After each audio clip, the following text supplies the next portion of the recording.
बिस्मिल्लाहिर्रहमानिर्रहीम। मैं बहुत ज़्यादा शुक्रगुज़ार हूँ रेक्टर फास्ट डॉक्टर आफ्ताब साहब का। मैं शुक्रगुज़ार हूँ मियां आमिर साहब का जो लाहौर से सिर्फ फास्ट के स्टूडेंट से ख़िताब करने के लिए यहाँ तशरीफ़ लाए, और मैं शुक्रगुज़ार हूँ फैकल्टी का और स्टूडेंट्स का। डियर स्टूडेंट्स, आज का दिन फास्ट की तारीख़ में याद रखा जाएगा। आज association of private sector universities of Pakistan आपके पास तशरीफ़ लाई है एक नए पाकिस्तान का ख्वाब देखने। एक दिन इंडिया में अलीगढ़ यूनिवर्सिटी में पाकिस्तान का ख्वाब देखा गया था। आज का दिन वो दिन है जिस दिन हम ये देखेंगे कि पाकिस्तान एक प्रोग्रेसिव, पॉजिटिव और सुपीरियर पाकिस्तान कैसे बन सकता है। एप्सेब या association of private sector universities पिछले कई सालों से स्ट्रगल कर रही है और कोशिश कर रही है कि हम कैसे पाकिस्तान को एक खुशहाल पाकिस्तान बना सकते हैं, क्योंकि यूनिवर्सिटीज़ का बुनियादी काम ह्यूमन रिसोर्स को ह्यूमन कैपिटल में कन्वर्ट करना है, और ये ह्यूमन कैपिटल में कन्वर्ट यूनिवर्सिटीज़ में किया जाता है। वो कौमें अमीर नहीं है जिनके पास सोना है, या वो कौमें अमीर नहीं है जिनके पास तेल की दौलत है। कौमें वो अमीर है जिनके पास नौजवान है, और अल्हम्दुलिल्लाह पाकिस्तान में 60-65% यूथ है। लेकिन पिछले साल 2 साल से आपने देखा कि नौजवानों को वो जो डायरेक्शन दिखानी चाहिए थी, शायद हमारी यूनिवर्सिटियाँ वो डायरेक्शन नहीं दिखा सकें। तो आज हम आपके पास तशरीफ़ लाए हैं कि यूनिवर्सिटी सिर्फ ट्यूशन नहीं पढ़ाएगी, यूनिवर्सिटी बताएगी कि एक अच्छी ज़िंदगी, एक कामयाब ज़िंदगी कैसे गुजारनी है। एप्सेब ने रिसर्च करवाई। रिसर्च के बाद पता चला कि अगर आप ट्रू सक्सेस चाहते हैं, ट्रू सक्सेस का मतलब है चारों एरियाज़ में, personal success, professional success, societal success या स्पिरिचुअल सक्सेस, तो आपको सिर्फ कॉम्पिटेंस आगे नहीं लेके जा सकती। बिल्कुल ठीक है, आजकल वही यूनिवर्सिटीज़ आ गए हैं जो टेक्नोलॉजी में आ गए हैं, आजकल वही मुल्क आ गए हैं जो टेक्नोलॉजी में आ गए हैं, और फास्ट का जो मुकाम पाकिस्तान में है वो बहुत बड़ा मुकाम है। पाकिस्तान को अगर टेक्नोलॉजी इनेबल किया है, किसी भी सॉफ्टवेयर हाउस में जाएँ, अगर हम टेक्नोलॉजी में मुकाबला कर पा रहे हैं, AI पे मुकाबला कर पा रहे हैं, मशीन लर्निंग में मुकाबला कर पा रहे हैं, डीप लर्निंग में मुकाबला कर पा रहे हैं, साइबर सिक्योरिटी में मुकाबला कर पा रहे हैं, तो हर एक सॉफ्टवेयर हाउस में, हर एक ऑर्गेनाइजेशन में, हर सरकारी इदारे में आपको फास्ट के ग्रेजुएट मिलेंगे।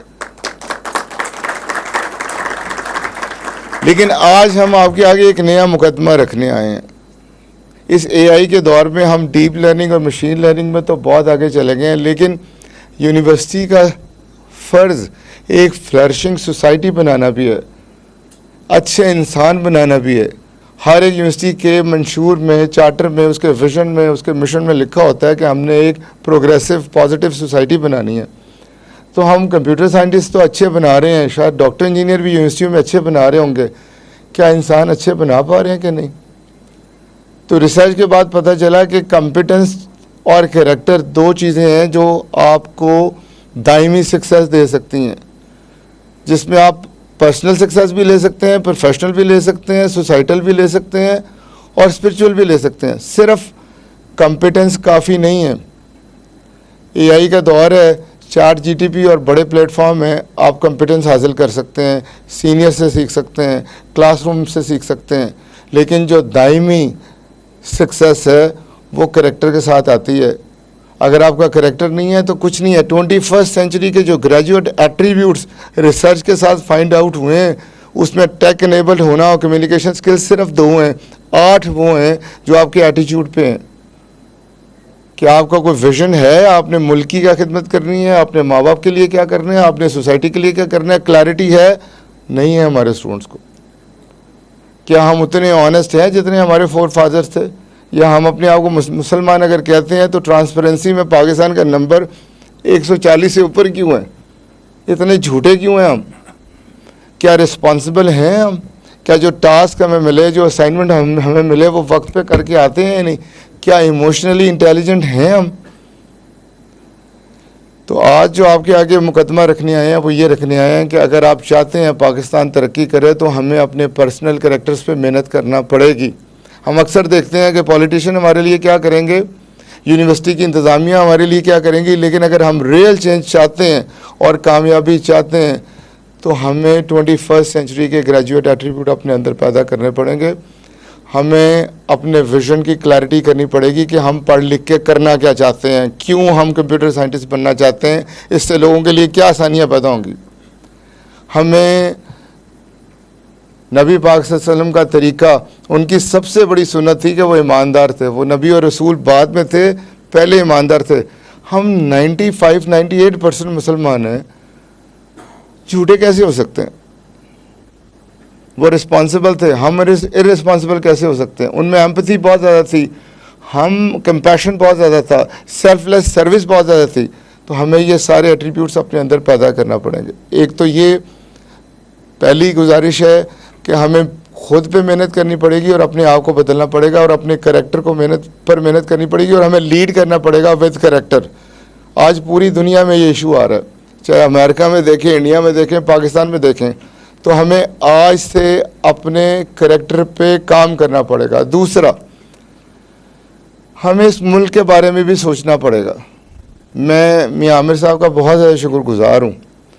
मियां साहब को आप लोग जानते होंगे PBA के चेयरमैन के तौर पर, लेकिन मैं इन्हें कौम के मोहसिन के तौर पर जानता हूँ। वो कौमें कभी कामयाब नहीं होती जो अपने ट्रू हीरोज़ को रिकग्नाइज़ नहीं करती। आज बाहर बहुत बड़ा मियां साहब का बैनर लगा था, तो मुझे लगा कि नहीं, हमारी कौम भी अपने हीरोज़ को रिकग्नाइज़ करती है, ये कैसे पीछे रखती है। हमें कामयाब होने के लिए रोल मॉडल्स बनाने पड़ते हैं। मैंने तो मियां साहब को अपना रोल मॉडल बनाया। मियां साहब ने इस कौम को 400 कॉलेजेस का तोहफ़ा दिया है, 3 यूनिवर्सिटीज़ का तोहफ़ा दिया है, और उन कॉलेजेस और यूनिवर्सिटीज़ से लाखों लोग फास्ट की तरह पढ़ लिख के इस मुल्क की दिन रात खिदमत कर रहे हैं। तो मियां साहब का एक विज़न है। मियां साहब रिसर्च के बाद हमारे आगे भी ये चीज़ आई और मियां साहब ने इसको सेकंड किया कि ना सिर्फ इंडिविजुअल कैरेक्टर पे मेहनत करना पड़ेगी, बल्कि हमें इस मुल्क के सिस्टम को, गवर्नेंस मॉडल को ठीक करना पड़ेगा। अगर हम इसी तरह चलते रहे, 79 ईयर्स गुजर चुके हैं, तो आगे खड्डों के अलावा कुछ नहीं है। इस 79 ईयर्स के बाद आप हर UN के इंडेक्स पे नीचे हैं, चाहे वो ह्यूमन डेवलपमेंट इंडेक्स है, चाहे वो ट्रांसपेरेंसी है, चाहे वो हेल्थ है, चाहे वो एजुकेशन है। तो कहीं तो सिस्टम में ख़राबी है। हमारा वक्त तो बच्चों गुजर गया है, कल आपका है। पाकिस्तान 100 साल का होगा तो आप किस तरह का देखना चाहेंगे? 80 साल का तो पाकिस्तान हो गया है। हमारे साथ चाइना था, हमारे साथ इंडिया था, बहुत आगे चले गए हैं। हम क्यों पीछे रह गए हैं? तो आज आप तक आने का मकसद ये है कि क्या बुनियादी मसाइल हैं गवर्नेंस में। हमें एक तो इंडिविजुअल कैरेक्टर पे काम करना पड़ेगा, दूसरा अपना गवर्नेंस सिस्टम ठीक करना पड़ेगा। वो क्या चीज़ें हैं जिनके बारे में अगर हम आज सोचेंगे तो 20 साल बाद हमारा पाकिस्तान बेहतर पाकिस्तान होगा। तो मैं इसमें ज़्यादा रुकावट नहीं बनूंगा, असल बात मियां साहब ने करनी है। मैं बहुत ज़्यादा शुक्रगुज़ार हूँ डॉक्टर आफ्ताब साहब का। 25 साल उन्होंने इस इदारे को दिए हैं अपनी ज़िंदगी, और फास्ट का एक नाम है। मैं चाहूँगा उनके लिए शानदार क्लैप होनी चाहिए। हमारे हीरो हैं सलमान खान, शाहरुख खान हमारे हीरो नहीं है। डॉक्टर आफ्ताब साहब, मियां आमिर साहब, ये हमारे हीरो हैं। अल्लाह ताला इन्हें और इज़्ज़त दे, सेहत दे, तरक्की दे और इस मुल्क को कौम की खिदमत का मौका दें। बाकी आपसे गुफ्तगू मियां आमिर साहब करेंगे। Thank you very much.